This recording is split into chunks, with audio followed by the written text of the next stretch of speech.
H P C എല്ലിൻ്റെ result മോശം റിസൾട്ടാണ് വന്നിട്ടുള്ളത്. അവർ പറയുന്നത് മെയിൻലി മാർജിൻ പ്രഷറാണ് എച്ച് പി സി എല്ലിൽ വരുന്നത്. എച്ച് പി സി എല്ലും ബി പി സി എല്ലും രണ്ടിൻ്റെയും പ്രശ്നം ഇതാണ്, മാർജിൻ പ്രഷർ.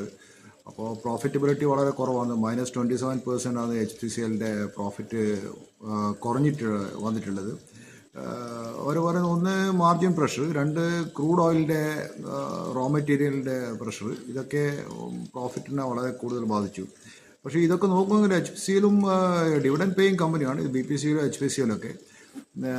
എച്ച് പി സിയിലും ബി പി സിയിലും കമ്പയർ ചെയ്യുകയാണെങ്കിൽ ഞാൻ പറയുന്നത് എച്ച് പി സിയിൽ കുറച്ചും കൂടി ചീപ്പറാണ്. പക്ഷേ നാളെ മാർക്കറ്റിൽ എച്ച് പി സിയിൽ നന്നായിട്ട് പണിഷ് ചെയ്യുന്നു. പക്ഷേ അങ്ങനെ കുറയാനും സാധ്യതയില്ല, കാരണം ഇതിപ്പോൾ ഗവൺമെൻറ് ഓഫ് ഇന്ത്യ ഹോൾഡിംഗ് ആണ്. അപ്പോൾ ഫ്രീ ഫ്ലോട്ട് വളരെ കുറവാണ്. പക്ഷെ എന്നാലും മാർക്കറ്റിൽ നാളെ അത് കുറയും. കാരണം ഒന്നാമത് I am not confident all these P S U companies. ഇപ്പോൾ ഈ കറണ്ട് മൂവിൽ ഐ ആം നോട്ട് കോൺഫിഡൻറ്റ്.